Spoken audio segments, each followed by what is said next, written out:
My name is Stephen Pitts. I'm the director of the Center for the Study of Government and the Individual here at UCCS. And I'd like to welcome you all to campus on a very strangely balmy November day. But thank you for joining us today for this important discussion.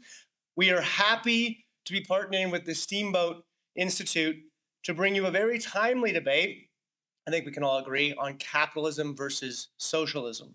I will soon introduce the CEO of Steamboat, and she will be introducing the speakers and the program. But I would like to just take this opportunity to say a couple of things about CSGI, or the Center for the Study of Government and the Individual. CSGI has been around since the year 2000, so we're at our 25-year anniversary now. And CSGI works to educate and prepare UCCS students and the broader community for citizenship through 3 different programs. First is our program on preserving a free and prosperous society, which was actually the initial program when CSGI launched in the year 2000. And in this program, we focus on civil society, limited government, and the role of markets in maintaining a free society. Second is the program on the American Constitution, where we study the foundational principles, ideas, and texts of the American political system. And then our third program is the program on civic discourse, where we teach civility and the deliberative virtues that are needed for a democratic society, and we include in that basic civics education. And it's really this third program that I think tonight's event fits most squarely under, because debates like this are the single best way to model civil discourse. The idea that we can argue and disagree without being enemies or becoming enemies. And in my view, the university is the best place to practice civil discourse and the deliberative virtues, precisely because the stakes are relatively low. Honest disagreement and debate is precisely what a classroom is for.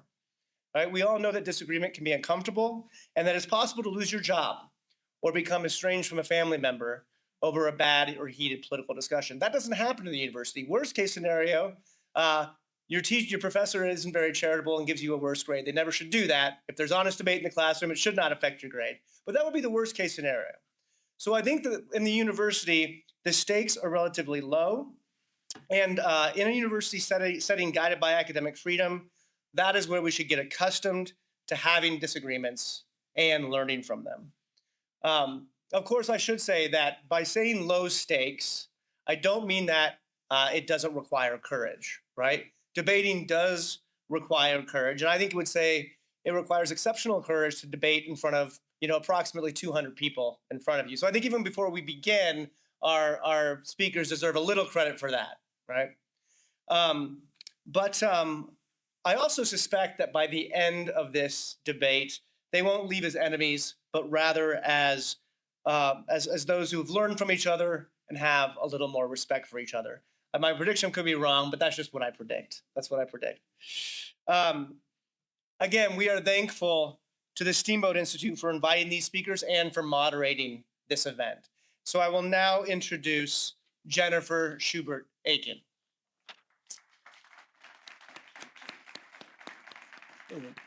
So Jennifer Schubert-Aiken is the chairman and CEO of the Steamboat Institute, an organization she co-founded in the year 2008. The Steamboat Institute promotes America's first principles and encourages civil discourse by hosting debates on college campuses across America. So they actually do many of these on different topics, different campuses across the nation. Jennifer is a member of the advisory boards for the Benson Center for the Study of Western Civilization at the University of Colorado Boulder, and the Ed Snyder Center for Enterprise and Markets at the University of Maryland. She also serves on the board of directors of Rebecca's Angels, a nonprofit organization helping children with post-traumatic stress disorder, founded by Boston Marathon bombing survivor Rebecca Gregory. So please welcome me or join me in welcoming Jennifer.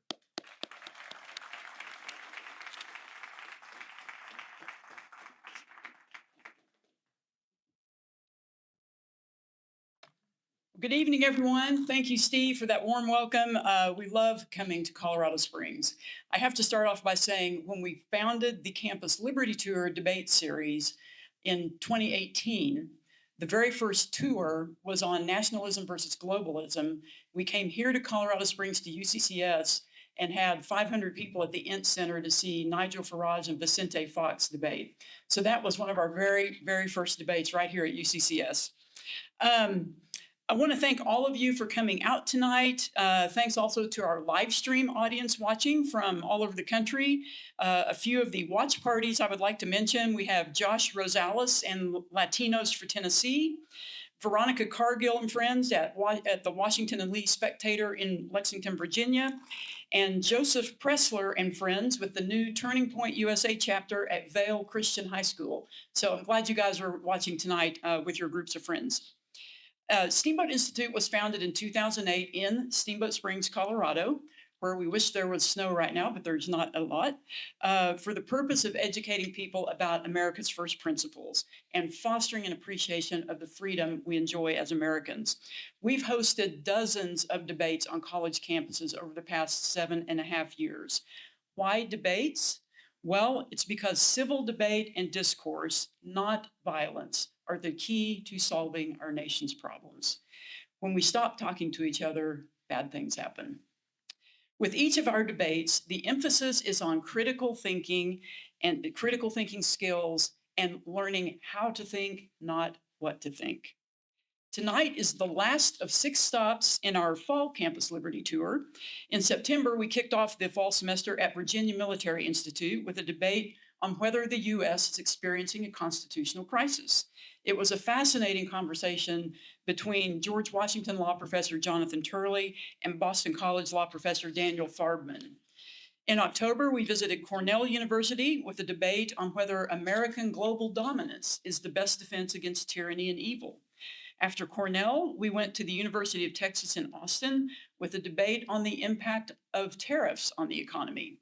Next stop was the University of Maryland with a debate on whether the government should ban all diversity, equity, and inclusion programs. And last week, we visited Grand Canyon University in Phoenix with a debate on the impact of artificial intelligence. Looking ahead to the spring 2026 semester, we're planning a full schedule of debates.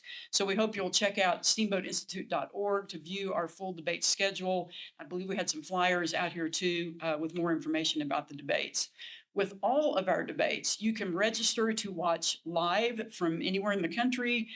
Just go to steamboatinstitute.org or to our YouTube channel. If you get some friends together to watch a debate, we'll be glad to send you a watch party kit with some debate swag and some good stuff in that.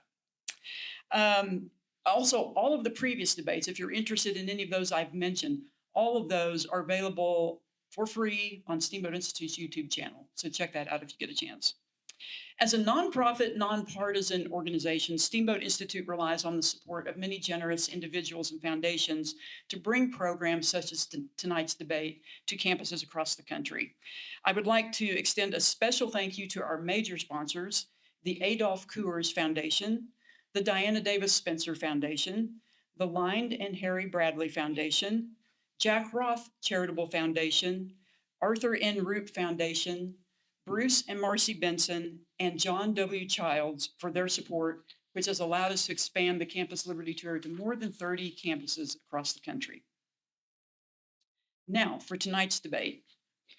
The debate over socialism versus capitalism centers on how societies should organize their economies to balance freedom, equality, and prosperity. Supporters of capitalism argue that capitalism drives innovation, rewards hard work, and creates wealth through competition and voluntary exchange. Critics contend that capitalism can lead to inequality, worker exploitation, and excessive corporate power. By contrast, supporters of socialism say that it promotes social justice and economic security for all. Opponents argue that socialism discourages innovation, limits personal freedom, and leads to inefficiency or government overreach. Tonight's program will offer a fair and balanced debate on the following resolution. Be it resolved, capitalism is better than socialism for human flourishing. We invite all of our audience members, including those watching the live stream, to respond with your view on the resolution. Agree, disagree, or undecided before the debate begins. So right now, if you haven't, use the QR code or a text you may have received if we had your cell phone number. Go ahead and vote on the poll, in the poll, and then when the debate is over, we're going to ask you to vote again. So be sure to vote again at the end. We want to see if your opinions have changed. So you will see the poll up here, and you will see that as people actually vote, the voting or the poll results will change as you vote. And now it's my great pleasure to introduce our speakers and moderator for this evening. So let's welcome them to the stage, and then I will read each of their brief bios to introduce them to you. Come on up, welcome.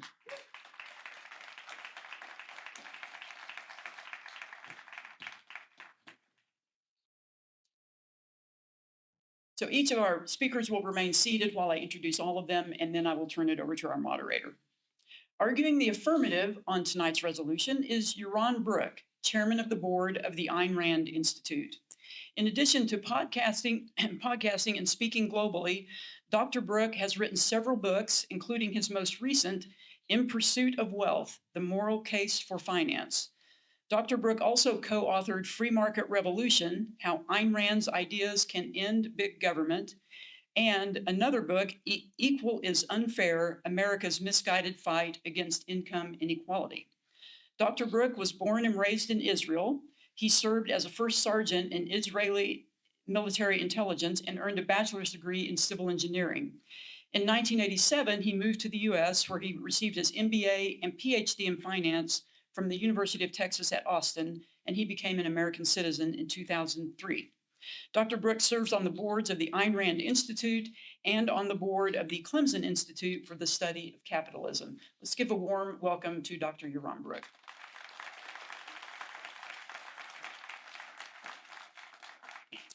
Arguing the negative on tonight's resolution is Bhaskar Sunkara, founding editor of Jacobin, president of The Nation magazine, and author of the Socialist Manifesto, The Case for Radical Politics in an Era of Extreme Inequality. He is former vice chair of the Democratic Socialists of America. Mr. Sunkara has been published in the New York Times, Washington Post, Vox, Foreign Policy, and other outlets. In 2020, he was named to Fortune magazine's 40 Under 40 list in the government and politics category. He earned his bachelor's degree at George Washington University, studying history. Please give a warm welcome to Bhaskar Sunkara.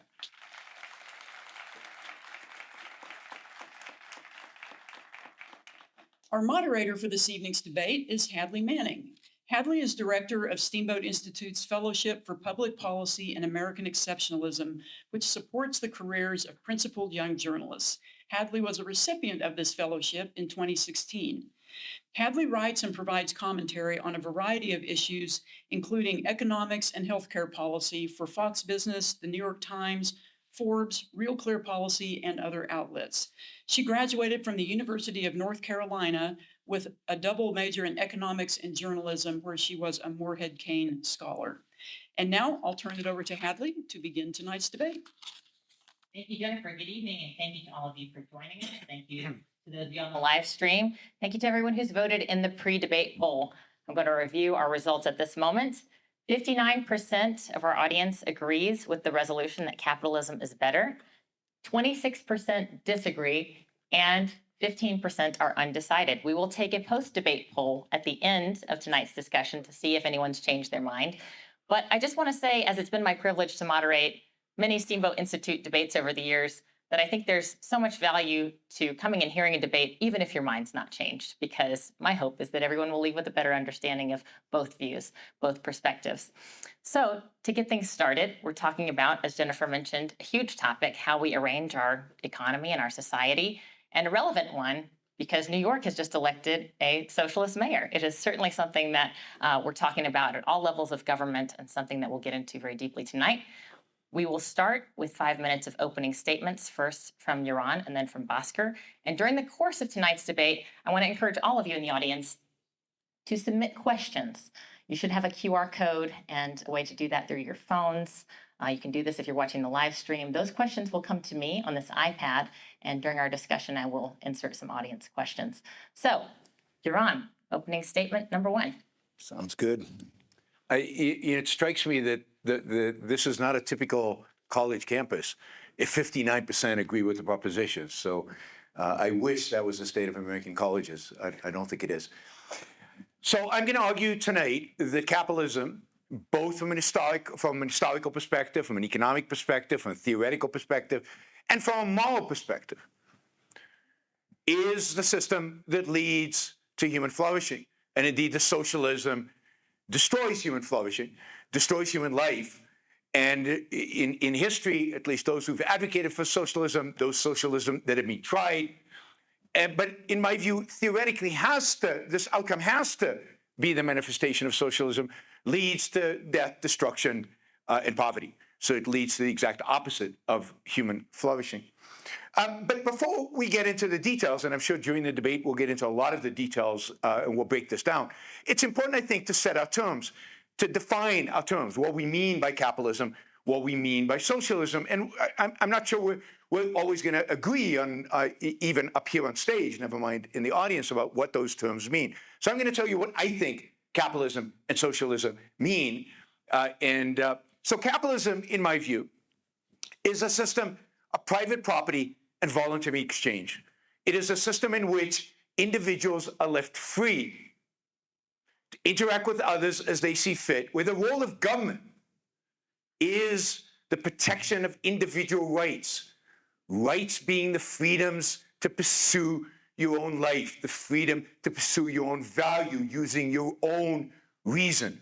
That is, it is the freedom, the lack of coercion, the absence of coercion, the absence of force, the absence of a gun in human interaction. Government is there only to protect us from people who would violate our rights. And the only way to violate our rights is through violence, through coercion, through some form of force. So that, to me, is capitalism. Capitalism is the system that enshrines individual liberty, individual freedom, that takes out of society completely violence. Violence is monopolized by the government and can only be used in self-defense to protect. Socialism is a system in which the means of production are owned either by the state or by the workers. That is, that it is a coerced system, a system that negates private property. It's a system that negates the idea of individual ownership. Everything is collectivized, and different socialists would collectivize it in different ways through different mechanisms. But it is a system based, in my view, on coercion, on force. It is a system in which if you wanted to start a company, if you wanted to employ people, that would be not allowed. Whereas, for example, in capitalism, if you wanted to start a little commune and share everything, or start a co-op, you're fine. Just compete. You can do that. So socialism is a system of exclusion. It's a system that excludes voluntary interaction. It excludes the idea of private property. And look, we've never had, based on my definition, we've never had a purely capitalist system. We've never achieved it. But the closer we get to it, the closer we align with it, the more successful society is. The richer it is, the wealthier it is, the more freedom individuals benefit from. If you align economic freedom with GDP per capita, which is not the best measure of human well-being, but it's one of the measures we have, there's a clear correlation. The freer you are, the more wealth there is, and the more, I think, flourishing there is. The more entrepreneurial activity there is, the more innovation there is, the more progress there is, the more people are free to pursue their own values in their own ways. The less economic freedom, the less of all of that there is. So as we get closer to an ideal of capitalism, we get more and more of those benefits. I think the opposite is true when we talk about socialism. As we get closer to the ideals that are being put into action in the past, what we get is less economic success, less prosperity, less economic well-being, but we also get real manifestation of human harm in poverty and often in death and destruction. So capitalism is the system of human flourishing, It's really the only system in human history that has led us towards human flourishing. And when we deviate from it, we deviate from the potential to flourish. Thank you.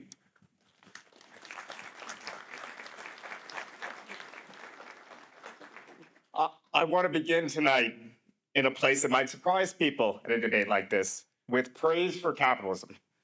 So Karl Marx, the original socialist critic, wrote with real admiration about its achievements. He described capitalism as the most revolutionary force in human history, a system that shattered feudal stagnation, dissolved inherited hierarchies, and helped realize many Enlightenment ideals. And capitalism, even in the 21st century, continues to be dynamic, not just in North America, but across the world. South Korea was in the 1950s poorer than many sub-Saharan African nations at the time. Today, it's a high-income democracy and technological powerhouse. Around the world, we've seen what happens when marketisms and global trade is unleashed at scale. Hundreds of millions of people have been lifted out of poverty in just the last 20 years alone. These are genuine achievements. Any serious person should acknowledge them. But here's the key point. Being better than feudalism or better than underdevelopment is not the bar for human flourishing in the 21st century. A system can be indispensable for development and still fail to deliver the flourishing its own productivity makes possible. Capitalism opens enormous opportunities, but we can still live in a society that paradoxically is paradoxically more dynamic, more equal, and more democratic. Capitalism's shortfall isn't just its extreme income inequality. It's capitalism's extreme inequality of power. Market exchange helps generate wealth, but it doesn't guarantee that people creating that wealth have real agency in their lives. And that democratic deficit is where my disagreement with tonight's resolution begins. I'm a socialist because I believe that in a wealthy society, the basics of a decent life shouldn't be conditional on your bargaining power in the labor market or what zip code you were born into. And I'm a socialist because I believe that the people who actually make our economy function, workers, have far too little say over the conditions under which they labor. In political life, we understand that freedom means more than just freedom to leave. It means voice, the ability to participate in shaping the institutions that govern you. We don't say that as Americans, we're free because we can leave our country. We say we're free because we have democratic rights within it. Yet in the workplace, where people spend large parts of their waking lives, democracy largely stops at the door. Now, I'm not here to advocate for a centrally planned economy. I'm a market socialist precisely because I think markets are indispensable. They convey information efficiently. They discipline inefficiency. They allow consumer choice. But the market is a fantastic tool that can be used in different ways. In contemporary visions of socialism, markets remain, prices remain, competition remains, but firms themselves will be democratically run, governed by workers, financed by their market sales, and embedded within a social democratic state that guarantees healthcare, education, childcare, and a strong floor underneath everyone's feet. Central planning disastrously failed. Democratic socialists were among its first critics. It failed because no group of planners could gather information or create the incentives necessary to coordinate an entire economy. But capitalism, too, has failures that are also important to address. First, distribution. In markets, $1 equals one vote over what society produces.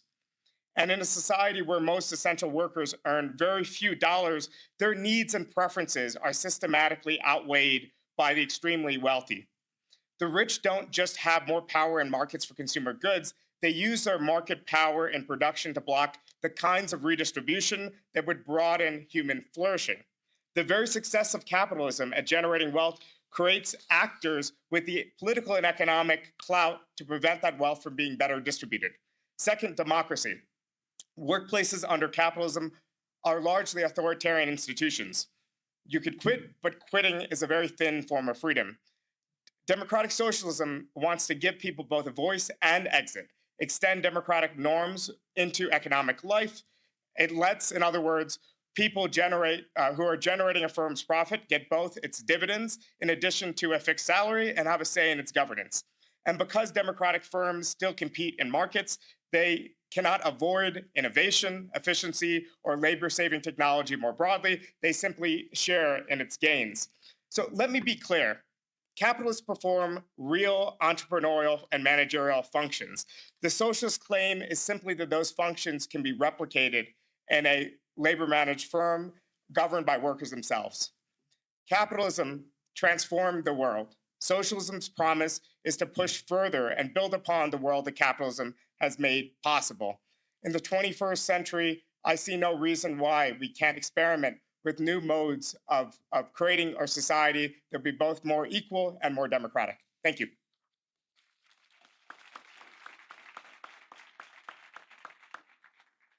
Thank you. So to get started, I wanted to share a note that I encountered earlier today in the Merriam-Webster online dictionary. The note on one entry said, communism, socialism, capitalism, and democracy are all among our top all-time lookups. And user comments suggest that this is because they are complex, abstract terms, often used in opaque ways. This is the case in many political terms. And so to get us started, I want to be sure that we are on the same page, that we're talking about these terms with clarity. And I appreciate that both of you addressed this in your opening remarks. We don't have to belabor the point, but Bhaskar, can you offer a definition of socialism? Well, I think I'll start with saying that it's the inverse of capitalism, in the sense that capitalism is production for the market through the accumulation of surplus. So capitalists convene together workers and other means to produce goods for market production. Workers are in a state of market dependence in which they have to work for the capitalists or starve generally. In my vision of socialism, workers would be both guaranteed a floor, so they wouldn't be under the same condition of market dependence. But for those who enter into the market economy because they want to earn more and consume more and achieve more, they would be entering into worker cooperatives, essentially, in which even if there's inequalities within the workplace in terms of pay, power, responsibility, it still would be subjected to democratic norms, not the structure of existing capitalist firms. Yaron, do you agree with this definition of socialism, and can you offer a definition of capitalism? I mean, no, I mean, I agree that this is one form of socialism. Again, I think the essence of socialism is the subjugation of the means of production to some form of collective, whether it's the state or whether it's the workers. So, I mean, in that sense, I think this is one of the many forms that socialism has taken in the past, and could take in the future. This is probably the most sophisticated one you will find out there in terms of the way it's worked out. And the one that acknowledges markets the most, because typically socialists don't, right? At least historically. Capitalism is a system. I don't agree that the focus here is on capital or the focus is on means of production. I think the essential characteristics of capitalism is as a social, political, and economic system in which individual rights are protected, in which the individual's freedom is protected, in which coercion is banned, and in which private property is protected by government. Do you have some comments on that? I would just say that in many ways, capitalism isn't a zero-sum game in the sense that any form of production that produces wealth is not zero-sum. But one thing that is zero-sum is power and autonomy. So, for example, if you own a workplace and you have a bunch of people who have freely decided to work for you and your operating hours are 9 to 7, you're not the worst person in the world. You're running a fair workplace. No one's getting hurt. There's no child labor, but you're working from 9 to 7. This is your arrangement. Then a law comes in that establishes a 40-hour week. Your autonomy as a capitalist to do what you want with your place of work, your machinery, whatever else is limited. But if those workers are guaranteed the same pay, but now they're working 8 hours instead of 10 hours, I would argue that in many ways their autonomy and scope of freedom has expanded. So there's all sorts of ways in which this is a trade-off. This might be a bad policy for a developing country. It would create all sorts of objections to it.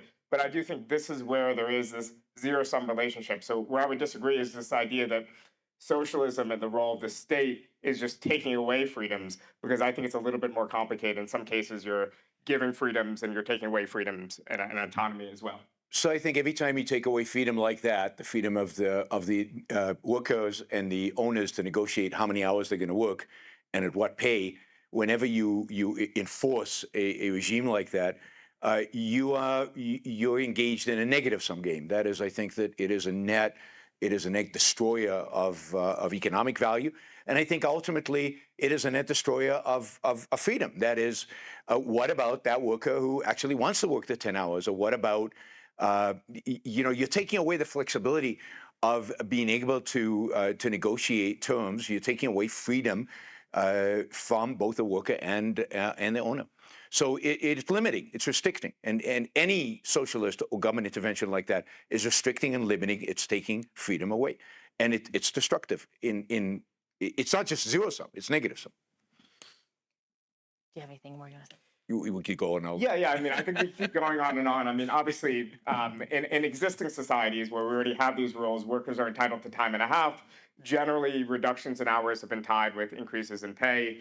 Often, when the state intervenes to create floors, which change the conditions in which workers negotiate and bargain. Your average worker, I hate this term, but your average unskilled worker has very limited avenues to bargain as an individual. That's why, by nature, they're forced to bargain collectively. And I think there is a role for both the state and for organs of collective bargaining that inherently are going to be limiting the freedoms of capitalists to act how they want to act with their private property. I think it also just creates other avenues of freedom for the majority. But particularly in the 21st century, in the kind of economy we have today, that is just untrue. I mean, in Silicon Valley, who has the power? It is the worker or the employer in terms of flexibility in moving around and determining rates. I mean, the number of job hoppers in Silicon Valley among workers, right? The worker. And of course, more and more people are exactly that. Fewer and fewer people are doing the kind of work that maybe the average worker did in the past. So, and yes, workers should be able to legally join together and negotiate jointly, as long as it's voluntary, as long as there's no coercion of force being involved there. So I don't see it as any kind of imposition. And look, what we don't have is, what we know is, when we get freedom, we get increased productivity. Increased productivity, we know, raises wages.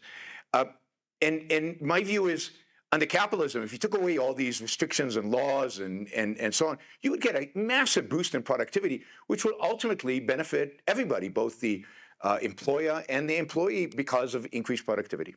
Okay, here I do want to jump in, and I suspected that simply trying to define terms in this debate would yield great debate, and I was right. Silly me, I thought the difference between socialism and capitalism was who owns the means of production, but it sounds like it's much more than that. I want to ask, to try to get to... But it is that. Yeah, right? I think it is. And we agree with that. And that's what Merriam-Webster said too, ultimately, if you read through the definitions online. I want to get to one other term that's in our resolution, because I think this will help audience members decide whose side they're on, and that's the term human flourishing. I want to ask both of our debaters to talk about how they define or measure human flourishing, if there are particular metrics that you can point to. For example, a decrease in poverty, or an increase in GDP, an increase in happiness as measured by a survey, or an increase in well-being, however defined. Give me put some flesh on that, and tell me about your definition or your metric for human flourishing. Sure. I mean, I think you'd have to aggregate a number of different things. Certainly GDP per capita or some measure of wealth is one. I think the levels of poverty, no question, the number of people living in poverty and defining poverty properly would be important. I think measures of people's ability to pursue their own values, and it's not clear how you measure those. But one measure, for example, is both social mobility, but also mobility. right? America, for example, America used to be a country in which people moved all the time. They always sought out better opportunities. They moved cities, they moved towns, they moved states, and that's gone. Americans have become a much more passive people. We don't move as much for a variety of reasons, mainly related to the welfare state. But we can talk about why. I think that mobility, that dynamism, is part of what human flourishing is. So just people pursuing values, going out there and reaching and trying to achieve things. I'm very skeptical about measures of happiness, particularly the one that everybody cites, which is one question with a ladder where you are. It's a very, very bad measure. There are other more sophisticated measures where they try to estimate happiness, and the result is not the standard result that you get. But I'm not a scientist in that field. I'm just skeptical. I'm skeptical of self-reported happiness and people measuring. I mean, it would be great if we could measure people's happiness, and that would be the ultimate measure of human flourishing. But I think it's ultimately the opportunities people have. What opportunities do you have to live the kind of life you live? And I'm going to argue that capitalism maximizes indeed human opportunities to manifest the kind of life that you want to live without other people dictating it. And I'll just say one of the disagreements between us that we should probably get into is our view of democracy, right? I think that's maybe a key difference between us, is that I think Bhaskar places a huge emphasis on democracy, both for human flourishing and for economic activity. I do not. I do not view democracy as some kind of holy grail, as something that important for human success. But that needs to be defined and discussed. I think on the actual definitional questions, we largely agree, particularly on the happiness question. On the question of mobility, though, I would actually maybe not social mobility, but physical mobility. I would actually say that I think what we've seen as a root of people's self-reported unhappiness and other real obvious crises of addiction and hopelessness and loneliness is the hollowing out of a lot of our communities and civic institutions. So I think that's probably where I would say I would add another measure of how many friends do you have? How many people do you interact with on a daily basis? How many deep and meaningful relationships do you have? I believe in a much more robust social safety net provided by the state, but I also believe that we as individuals should be able to call upon our friends and family in times of need, and that should be one of our first calls. And when we look at, I think, a lot of American history in the last 20 years, it's been the loss of jobs, deindustrialization, it's been increasing addiction, it's been other social indicators. I'm not particularly religious, but declines in church attendance and other things have gone hand in hand with declines in people showing up at the local veterans hall or union halls. And I think all these are things that make our lives richer. And I think there is something to the economic insecurity that Americans feel in a society with a weaker safety net than our peers in Europe that is tied to these things and in my view, inhibit human flourishing. So I see it exactly the opposite, right? So I think that it's a social safety net that actually is preventing people from pursuing their values. That is, so if you're a steelworker in Cleveland, Ohio, and you've lost your job, and politicians are telling you the job is coming back, don't worry, we're going to reindustrialize, it's coming back. Sit around and wait, and in the meantime, here we'll pay you welfare and we'll fund you're sitting on your sofa watching TV and not doing anything. Then yeah, that's going to create real social angst, and that's going to create real alienation, and that's going to create the real challenges that we're seeing. And I think that is prevalent. There's no shortage of jobs, for example, in America today. In spite of all economic problems, there's plenty of jobs, but they require people getting off their sofa and actually going to where the jobs are. If you go to West Arkansas, there are plenty of jobs in Western Arkansas, and people moving and engaging, going to a new place is not alienating. As somebody who's done it many, many times in his life, it's actually very rewarding. Creating new social contacts and new friendships and new environments. It's actually quite rewarding to be able to do that. And I think what's happened is people are staying in the same place. They're not ambitious. They've lost that ambition. And I think the welfare state encourages that, supports that, promotes that. And it's very, very damaging to the psyche of the people who actually receive the welfare. I think that's one of the big damages that it causes. It sounds like on my question of what human flourishing is, though, we're in agreement that it's not just an economic metric. It's not just about economic prosperity, but it's about moral well-being, social well-being, the way we relate to one another in society. And so about the welfare state, I do want to move on to some of our audience questions. There are some that actually look like the questions that I brought tonight, so we're of one mind. But in the United States and in many countries around the world, there's this question of the role of government and things that the government should do and things that the market should do. And it seemed that you alluded to this in your opening statement, Bhaskar, but I want to ask you both about a story that goes something like this. Capitalism's good for some things. It's good to have innovation and profit and competition in some areas of the economy, but for basic needs, healthcare, education, childcare, those were a few you mentioned, socialism's the way to go. So, Yaron, how would you respond to that? I'd say look at the quality of our healthcare and look at the quality of our education and judge whether socialism does a good job with either one of those. It does a pretty lousy job at delivering those products. I don't get it, right? I don't get the difference between healthcare, education, and I don't know, my iPhone. I really don't. Nobody, I think, in this audience thinks the government should produce my iPhone. I mean, just the thought of a government committee designing an iPhone should send shivers down your spine. Then why is it okay? Why do you think you'll get a good result with the government designing your healthcare system or the government designing your educational system? Imagine, and I know this is hard because we've never really experienced it, but imagine an educational system that was driven by the same kind of incentives and the same kind of entrepreneurial motivation, the same kind of innovation that applies in tech or that applies in food production. Food is very important. We all rely on food. We would die without food. And yet we leave it completely to private sector to deliver food. Not completely, right? We subsidize huge amounts. I wish we left it completely, but mostly, right? As compared to healthcare and education. Why can't we do that with imagine competition between schools. Imagine the innovation that would happen. Imagine the variety that would be offered to parents.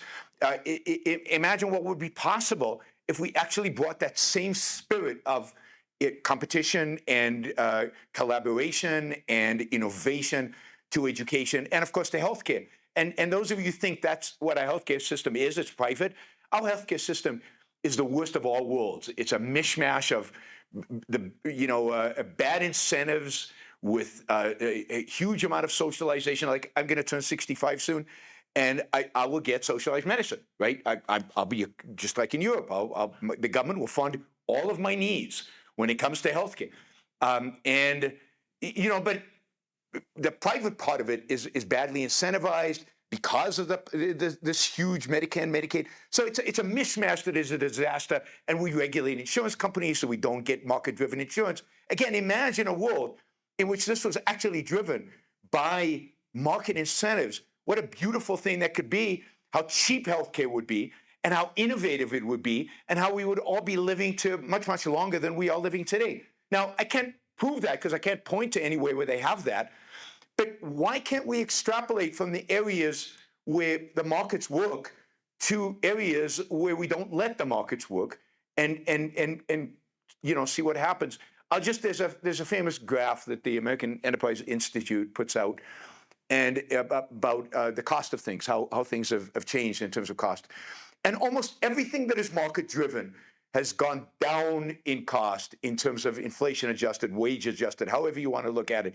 It's 99% cheaper to buy a television today than it was 20, 30, 40 years ago.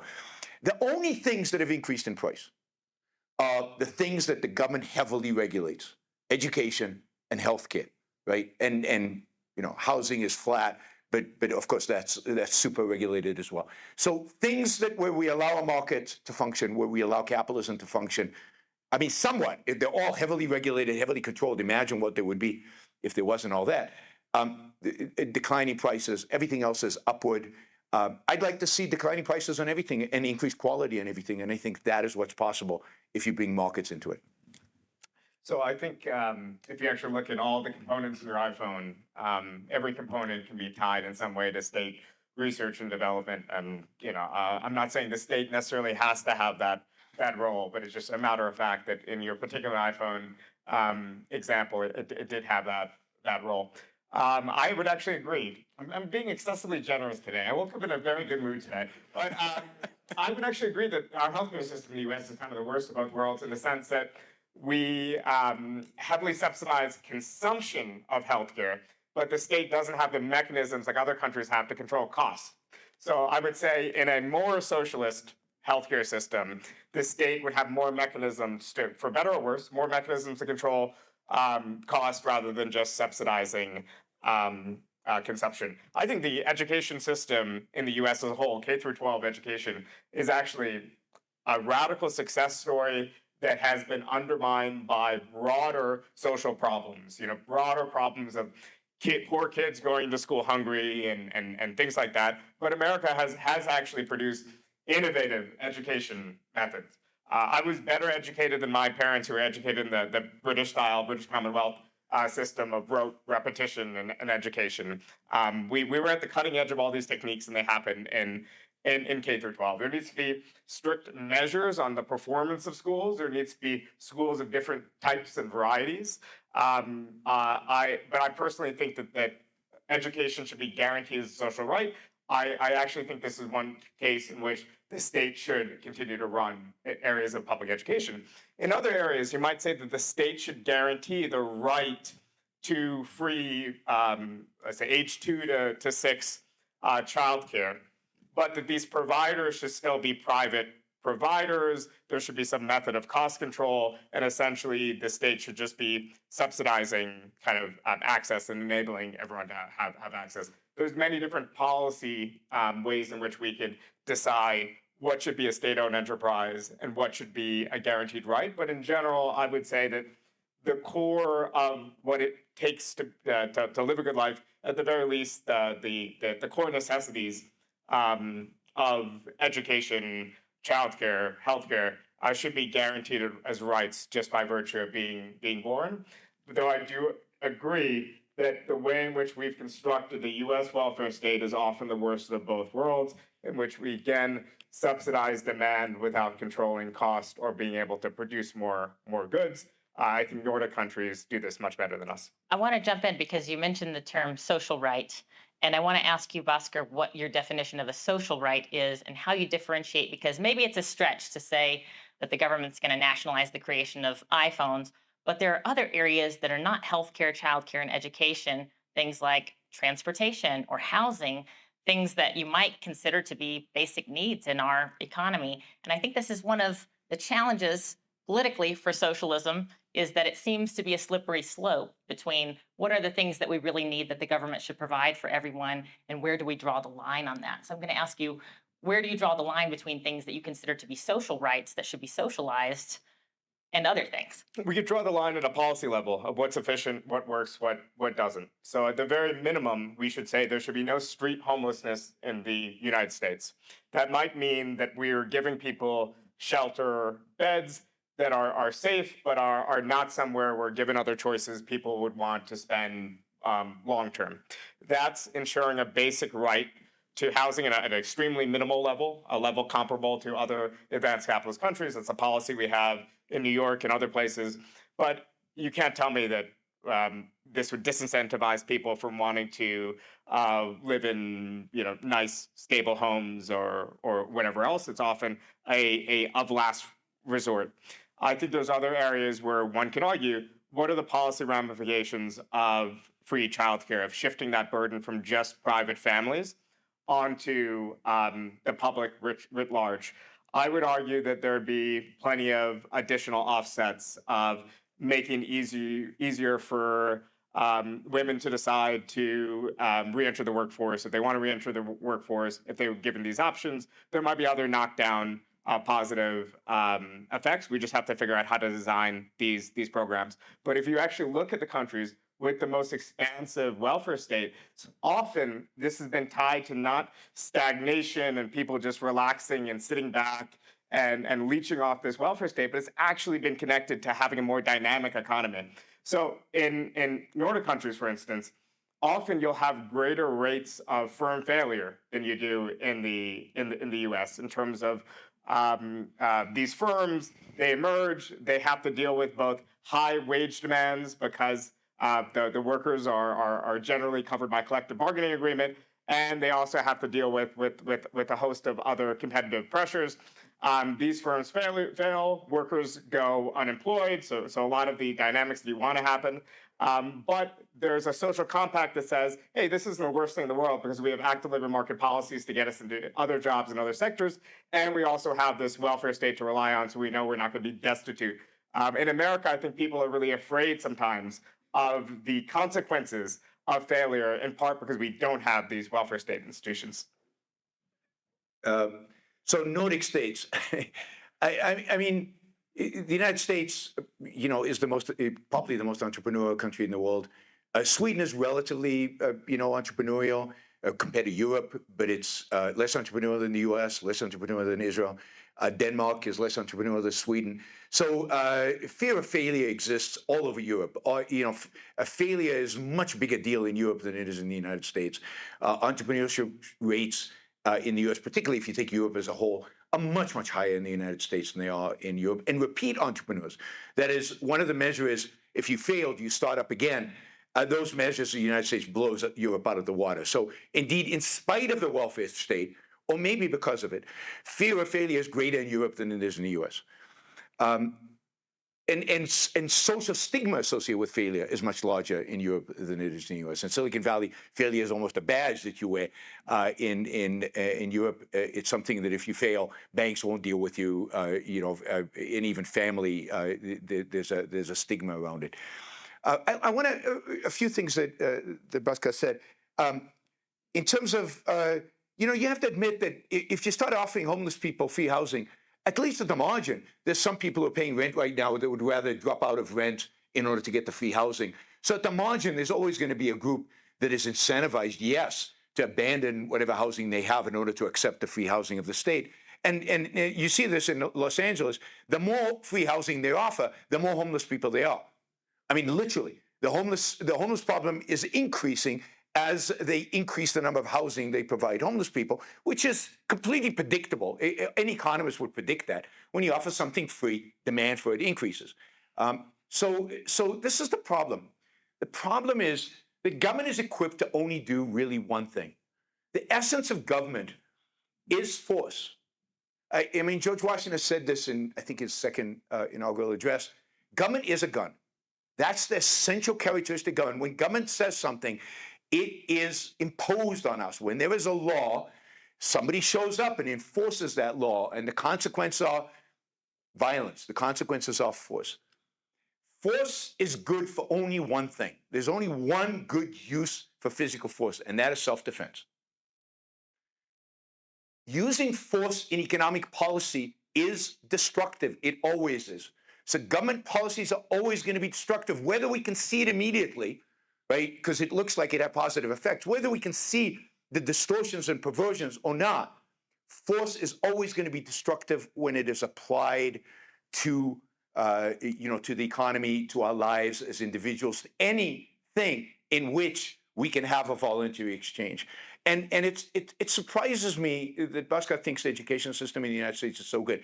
I've experienced 3 educational systems. I went to school in England, in Israel, and in the United States. And the United States by far had the poorest education. I went to like a top Brookline, Massachusetts, where all the kids of faculty from MIT and Harvard went, and it was a disaster, right? I fell behind by a year in my 2 years in that school relative to what they were studying in Israel. It was a complete disaster. But more than that, more important than that, is the quality of education that poor kids in this country get by government schools. I mean, I think we both care about poverty. Poverty is a real feature of minimizing poverty is a feature of a flourishing and successful society. And one of the elements of that is education. And it's horrific what happens. Now, you can blame it all on parents. You can blame it all on the environment. But then it's hard to explain experiments in private education in the same neighborhoods where the result is so much better, that is so superior to what, and it's not just that one parent is more motivated than the other parent, because the differences are so extreme that something is fundamentally wrong with the government education that we are providing in these poor neighborhoods. And I believe that the solution to that is competition. It's private markets.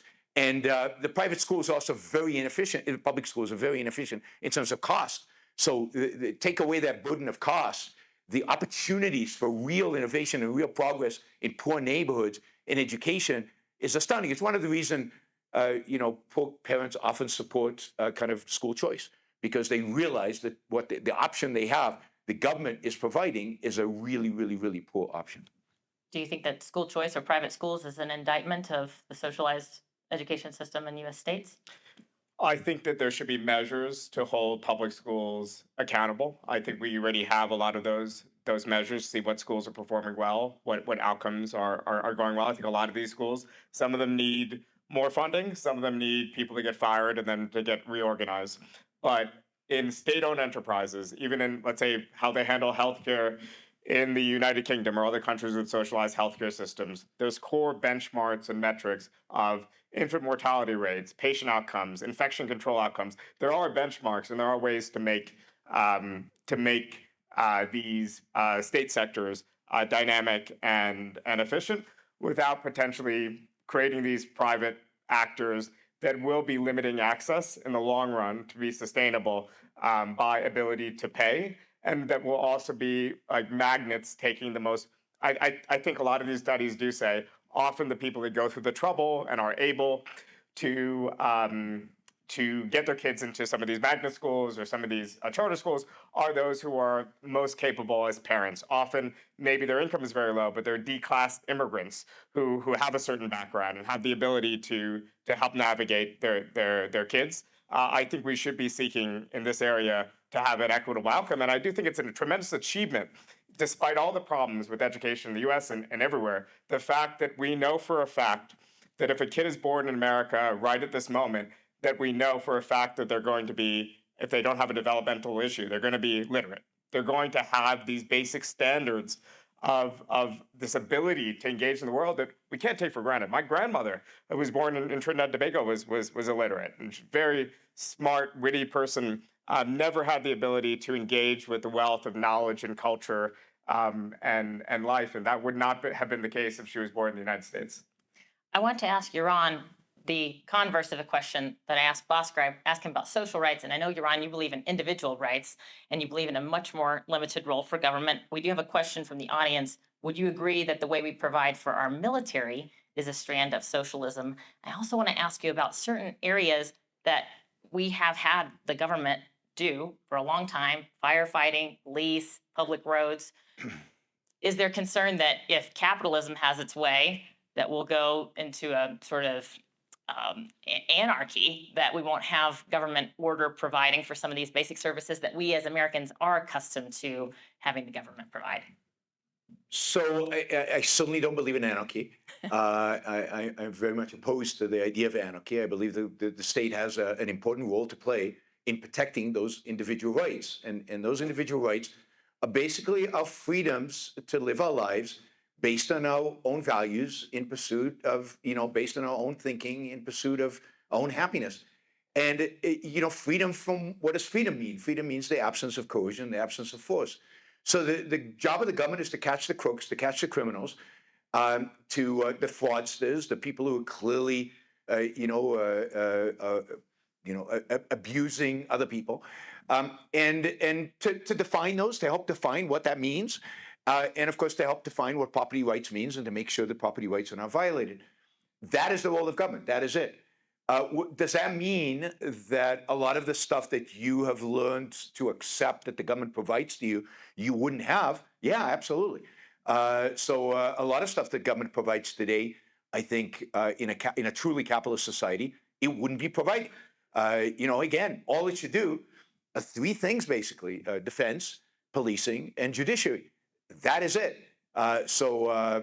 Is that a form of socialism for the government to provide policing services or the military? No, I don't think so, because again, it's exactly capitalism, right? Capitalism is a system that protects individual rights. In order to protect individual rights, one has to have a monopoly over the use of force, which means that government has the monopoly over the use of retaliatory force. It has to run a police force and a military. It's not, how you actually run a police force and a military, that is not socialism. That is a legitimate function of a government under capitalism. So you don't run a military democratically. We don't vote to who should be the sergeant and who should be the colonel. It is top down. It is hierarchical. It's different. It's not a corporation. It's a different type of entity. It's a military entity. It's a police entity. I don't think it helps to call that socialism and to call everything else capitalism. I don't think that's a helpful distinction.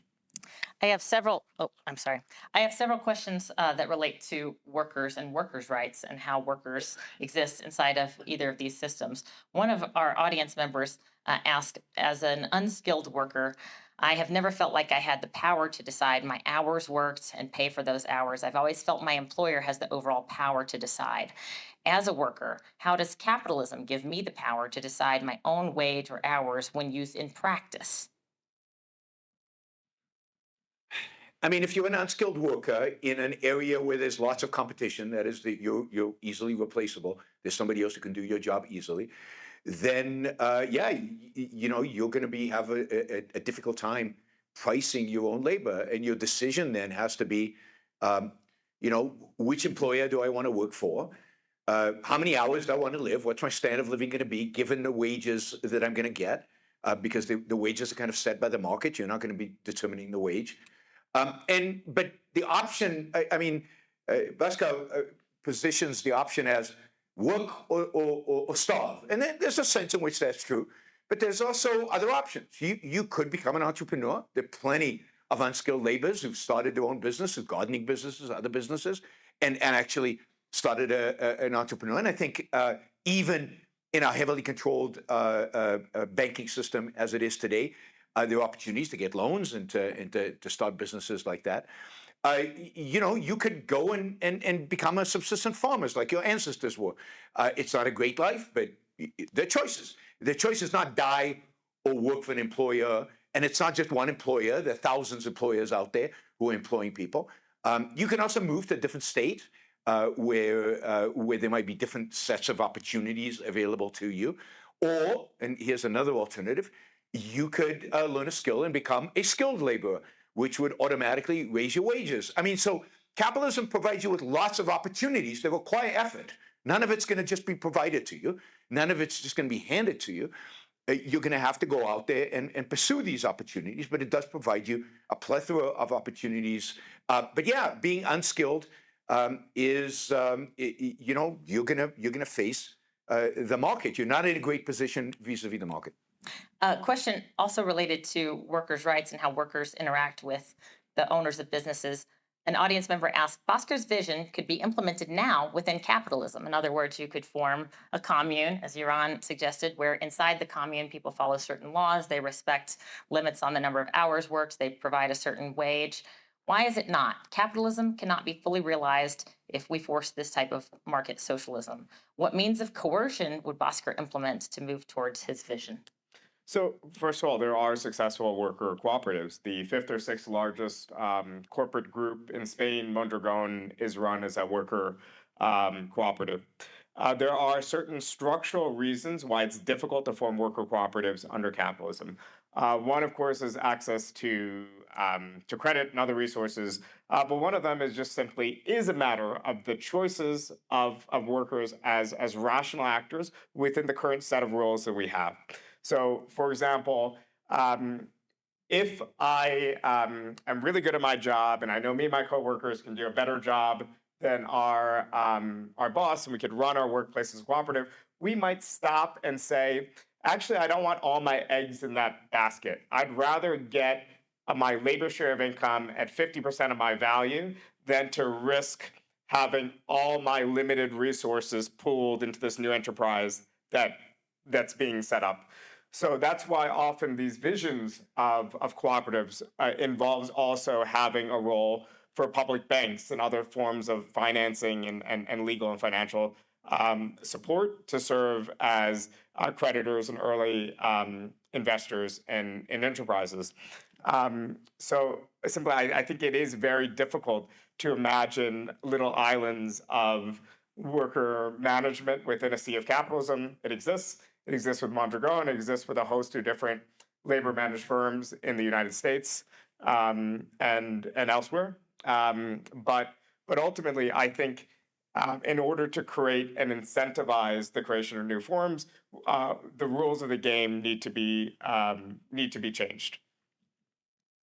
All right, I have several questions that relate to the way that these systems interact with human nature and different moral structures. And so I want to turn to these very big picture questions, but I did think before this debate, one way we might measure which system is better for human flourishing is which one comports better with human nature.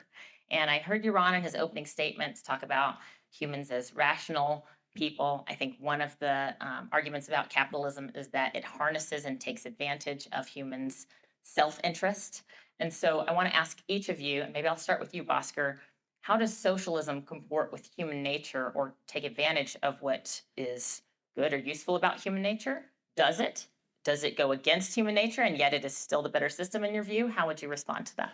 I have a very just soft view of human nature, which is that people don't like conditions that subject them to extreme forms of deprivation, exploitation, and domination. Beyond those extremes, I think lots of systems are compatible with human nature. When I think about the rational choice for workers, in the case that someone mentioned earlier, being an unskilled worker, it actually would be rational to advocate for state intervention to create a certain floor, a minimum wage, that will have other knockdown effects on the economy. Some of them might, I would actually argue, be positive. For example, the firms that are now pursuing the low road of development through sweating out labor by paying people $8 an hour are now forced to pay $12, $13 an hour. They might actually decide at a certain point they're going to invest in labor-saving technology, and that might end up in the long run making the economy more productive. But there's following that basic logic of people pursuing their own interests, there are often times when collective action would be a rational choice for people. But I think at the bare minimum, we could say that all people around the world don't like being enslaved, don't like being oppressed, don't like being dominated. The conditions that prevail in most capitalist economies today don't rise to that level where I think there's an immediate rebellion against human nature. And I would actually argue the same is the case for my vision of a democratic socialism. It's all compatible with different aspects of human nature. Can I ask you a follow-up question about charity and about the moral value of caring for the least of these, let's say? In a capitalistic society, and I will say in the United States, where we're relatively capitalistic, we are also the most generous country in the world, and we do have a pretty great industry of philanthropy dedicated not just to organizations that engage in politics and education, but also organizations that meet the humanitarian needs of people.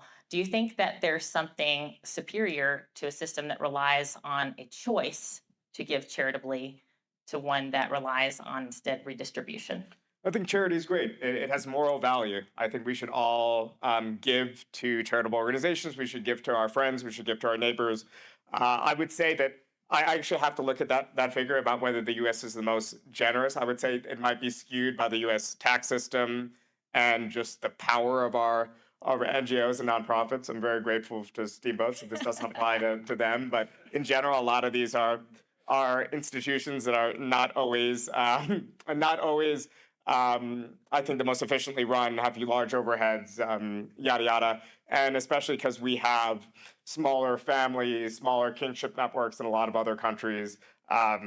Maybe we're giving through those avenues, but we're not giving through our church tithe. We're not giving as much through our broader kinship and family and friend networks. Yaron, about human nature, would you make the argument that capitalism is a better system to harness the realities of human nature, whether they're good or bad, whether it's the self-interest piece or other attributes of human nature? Yeah, I mean, I believe that fundamentally the human nature is that we are a rational being, we're a reasoning being. And I think that reason is a faculty that cannot be exercised under the threat of force. Coercion is destructive to human reasoning. Freedom is necessary for people to be able to think, not just in terms of innovation and progress and big thoughts and science, but also just in terms of figuring out how to live the best damn life you can live for yourself, how to achieve happiness. So freedom is a requirement for human nature to flourish, for human nature to actually come forward, which is you know, as a rational being. So in that sense, now I also think that what often people view as a negative of human nature, which is self-interest, I actually view as a positive. I think that you know, morality should actually teach us how to harness our self-interest, our desire to pursue our own well-being, to survive, to thrive, to flourish as a human being. I think there's some recognition of that in our founding documents with the idea of pursuit of happiness as individuals. And of course, self-interest, I think, is aligned with the idea of I get to make the choices. Nobody else makes the choices for me. And here I again want to go back to the idea of democracy. Democracy is an imposition of the majority's choice on me as an individual. And that can be incredibly limiting and constraining and restricting. And it can deny freedom. I mean, democracy has a long history of subjecting minorities to horrific treatment. So, and of course, the smallest minority in the world is the individual. So the one thing democracy doesn't recognize really fundamentally is individual rights.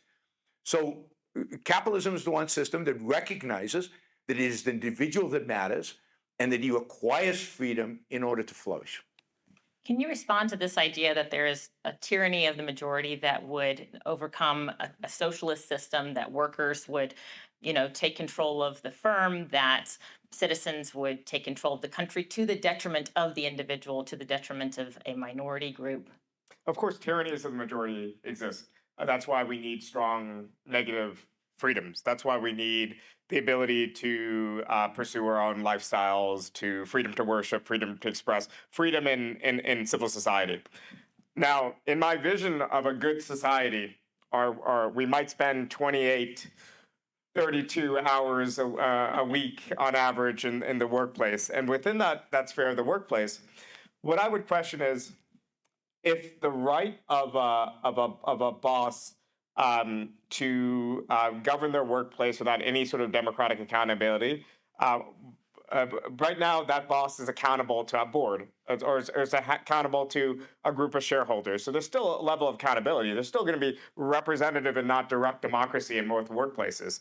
I would imagine workers would elect periodically their top management. Those top management would then, or the top manager would then elect their slate of managers. I think there would be inefficiencies if people were elected their line managers and whatnot, but these workers would be incentivized to produce because they'd be receiving a dividend of production. So they're still incentivized to actually produce more. And in existing studies of labor managed firms, we also see some positive results in the areas of like information sharing. So I used to work at actually I won't name the company, at a private company, and there was a task that was very menial and took me 5 to 10 minutes, and I discovered that my boss actually thought this was an all-day task. And I just hid that information from my employer. On my way out, I kind of wrote, I was like, earning $13 an hour, but I still wrote like an exit document, like I was a CEO setting off with a golden parachute or something.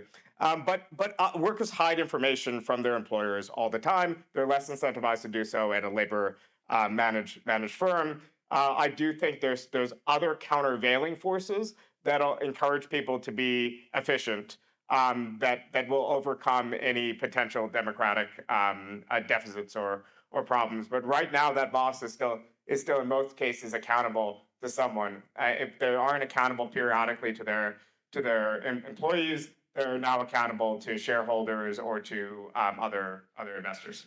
And one of the areas, and I'm curious what you think of this, one of the areas in which we've seen the socialization of the workforce in large numbers across the world is in the area of farming. Collective farms in Ukraine under communism, collective farms in Maoist China, collective farms in Venezuela, or even the kibbutz in Israel. And in every single case, they are they have failed dramatically. I mean, obviously in Venezuela, China, and Russia, they failed on scales of starvation, of people starving, and in Israel, they failed on the scale of. It turns out that the government has always been subsidizing the kibbutz, and as soon as they stopped subsidizing them, they all fell apart, and they adopted private property systems. One of the most striking examples of this is in China. There's this famous village. His name slipped my mind right now. This famous village where people were starving. All property was jointly owned. They in a sense voted on who what work to do and how much to grow and where to grow it and everything like that. Literally, they were starving. I mean, they would send their kids out to beg in neighboring villages to try to feed themselves. And they got together. This is in 1978, so this is Mao is already dead, and nobody's sure what's coming for China. They got together in this village, and they decided secretly. They put together a secret document where they divided all the land into private plots of land. They divided it into each family got a plot of land, and each one was and whatever surplus they produced above what they required as a village to produce, they got to keep as individuals. And production something like tripled. I mean, they went forward to they became one of the most productive villages in all of China, and indeed the Chinese Communist Party sent people to investigate. And of course, they discovered this pseudo private property kind of scheme, getting away from socialization. To Deng Xiaoping, who was not a good guy generally, but in some areas was good. To Deng Xiaoping's credit, in spite of the fact that the communists locally wanted to just wipe out the village so that the example would go away and other villages wouldn't catch up, Deng said, no, this actually works. Let's spread this. And indeed, privatization of farming in China led to massive increases in food production and the disappearance of starvation in China. So, at least in this area, we've tried, and I think we've tried it in many places, and almost always it fails. And even the co-op in Spain, it does a lot of capitalist stuff. I mean, it has subsidiaries that are run as capitalist enterprises. It's a little cheating. Granted, it lives within a system that maybe requires that. So, every time I've seen the experiments, they seem to fail, and sometimes in ways that are really horrific to human flourishing. Why do you think the next iteration would somehow be successful? So I think this is the only part of the debate where you gave an apples to oranges comparison, because what you were describing is the failure of these horrific, large state-owned enterprises that were essentially forcing people into serfdom. It wasn't democratic socialism. It wasn't capitalism. It was serfdom. People were bound to these collective farms. These farms were owned by the state. They had lots of failed views about what made agriculture more efficient. They thought it was just scale, and they thought you piece together enough plots of land, you have enough scale, and you bring in some tractors, and you'll produce a lot of things. And that was the failure of a certain model of central planning and agricultural collectivization. Certain other state socialist countries had different models of agriculture, like Poland, that were more efficient. But this was Deng Xiaoping's first kind of push towards market socialism. He was again an authoritarian. Certainly would have thrown someone with my soft pluralist beliefs into prison. But he did have this line looking at these failures of these state-owned enterprises, which is, I don't care if the cat is black or the cat is white, as long as it catches mice. And I think that's in general my view of both the form that state-owned enterprises should take in the areas where they make sense, in my mind, and also the areas in which we need a robust private sector. But I think this is a repudiation of a type of the worst version of kind of the command economy that market socialists disagree with. Black cats, white cats, apples and oranges. I'm going to have to move us here to our closing statements. I want to thank the audience members. I hope you'll forgive me for scrolling so much on this iPad, but I had to do that because of the enormous number of questions that you all submitted. So thank you if you submitted a question. I'm sorry if I didn't get to yours, but we covered a lot of ground. And now it is time for Yaron first to give his closing statement, 5 minutes. And then it will be Bhaskar's last word, 5 minutes of his closing statement, and then we will review the post-debate poll. So during these closing statements, you'll have an opportunity to vote in the post-debate poll. Please do that. Thank you. Thank you. I think over the last 200, 250 years, we have experimented with a new economic political system called capitalism. And the results are pretty astounding. The closer we get to actual respect for private property, the closer we get to real freedom and protection of individual rights, the more we flourish. The smaller number of poor people there are in a society, the more opportunities people have in their lives to experience whatever they choose to experience, whatever they choose to do. Most of the world today is not capitalist. It is a mixed economy. It is a mixture of capitalism, a lot of socialism, some capitalism. Different countries have different variations and place different weights on this. But it's clear that what capitalism produces is an amazing, beautiful thing. And it's sad to me that we're constantly moving away from the thing that has made us as prosperous, as successful, as flourishing as we are. We are constantly moving away from it instead of embracing the beauty of capitalism, embracing the nobility of freedom, embracing the plethora of opportunities for each one of us to live their life based on their own ideals, their own choices, their own values. We're moving away from that. We're rejecting that.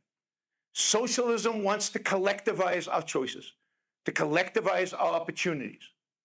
We can create all kinds of sophisticated methods in order to try to minimize the damage that does.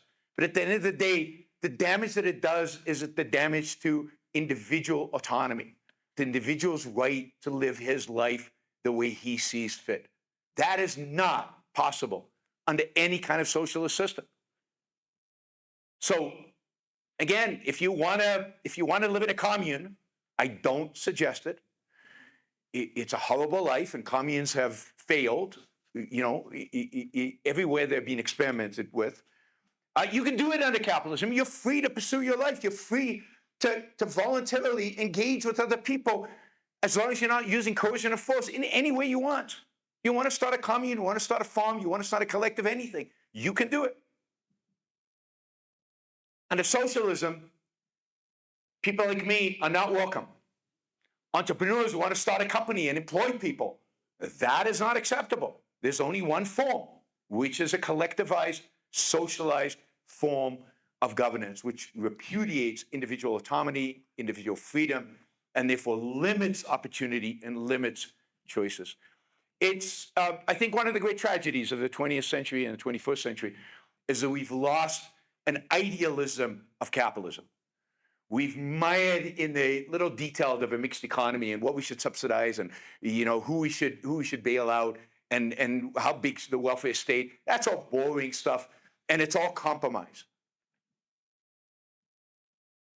The idealism of capitalism, the idea of individual freedom, individual liberty, that is something worth fighting for. It's something worth advocating for. It's something worth moving towards.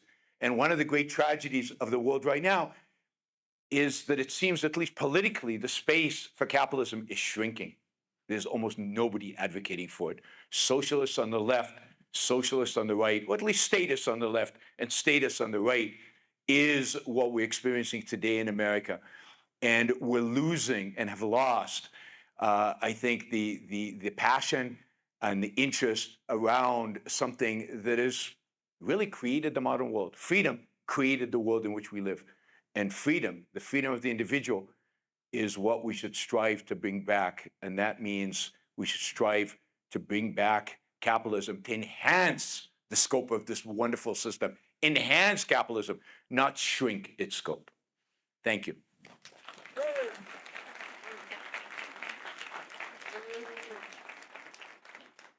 I think I didn't give you a fun debate. I'm not an extremist. I kind of wish I was sometimes to match the energy and fervor of my colleague. I don't want to abolish markets. I don't want to erase entrepreneurship. I don't want to enforce total equality or pretend that complex societies can be run entirely through central commands from government bureaucrats. What I believe is both more modest and more ambitious, that we could regulate markets wisely and that we could use the power of a democratic state to guarantee every person a real floor beneath their feet, and that in doing so, we can build a more dynamic and more democratic society, one rooted in our shared interests as both the people who produce goods and services and the people who consume them. The structure I outlined tonight isn't some speculative utopia. It's not a blueprint for tearing down everything that exists. In fact, I think it looks a lot like what we already have in a lot of advanced countries, including the United States and other advanced economies. A mixed system with a large public sector, some key services decommodified, and a vibrant market sphere. The difference is I'm simply arguing that we should complete that trajectory, that we should secure a few more basic rights, that we should extend democracy more fully into economic life, just as previous generations fought hard to extend democracy into political life.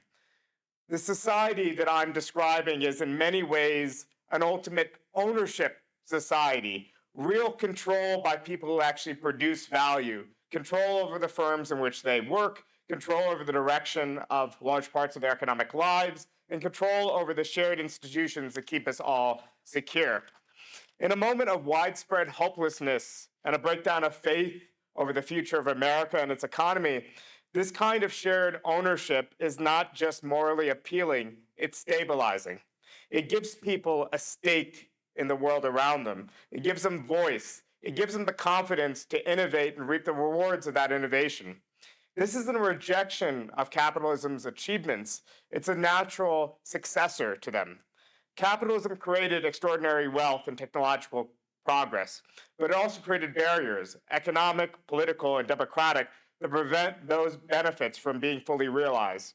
A more egalitarian, democratic, market-based socialism would allow us to keep what makes capitalism dynamic while spreading the agency and security that make a good life possible to more people.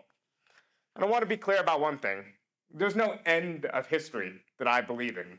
No system, including the one that I'm advocating for, will ever be free of conflict, disagreement, or the need for ongoing change. Any society worth living in will need free speech, independent media, opposition parties, the right to dissent. What I'm arguing for is not a final system. I by definition don't believe in final systems, but a better framework for human beings to contest power and shape their lives together. It's true that in any change, there are losers. Many bosses will lose some autonomy under a democratic economy, but the autonomy gained by the vast majority of people, the unheralded real philanthropists that keep our society running, working class people, would be far greater. More security, more voice, more control over their work, more freedom to plan their lives, more ability to pursue their talents. That's what human flourishing means in my book. Good market outcomes and wealth creation, but also the spread of autonomy, dignity, and real democratic power to the many rather than the few. Thank you.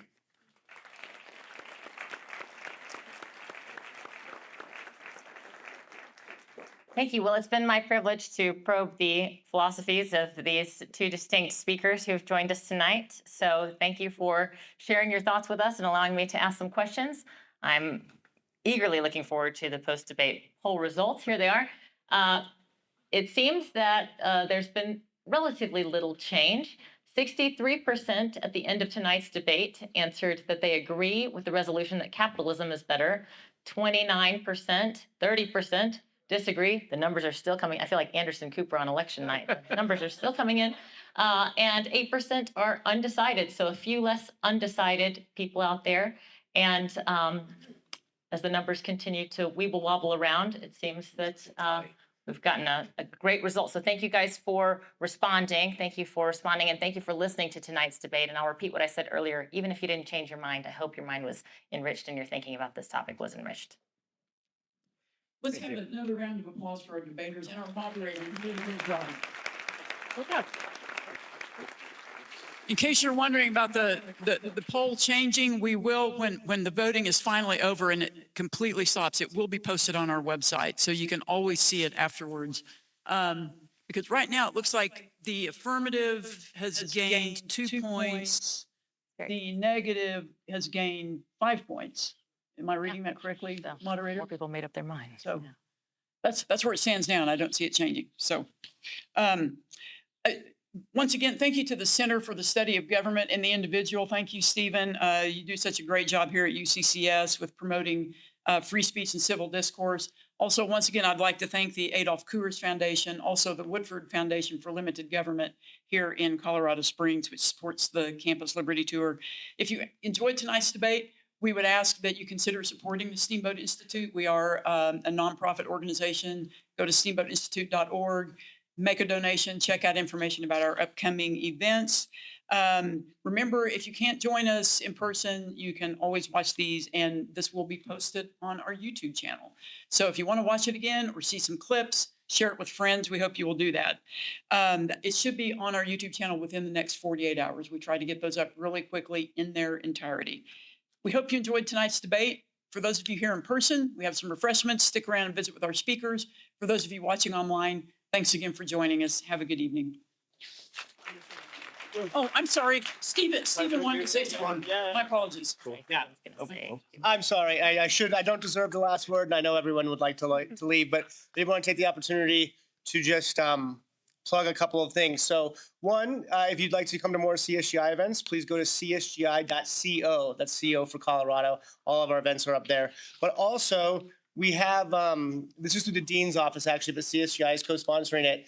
Ken Burns' American Revolution documentary, it comes out, it actually debuts on Sunday.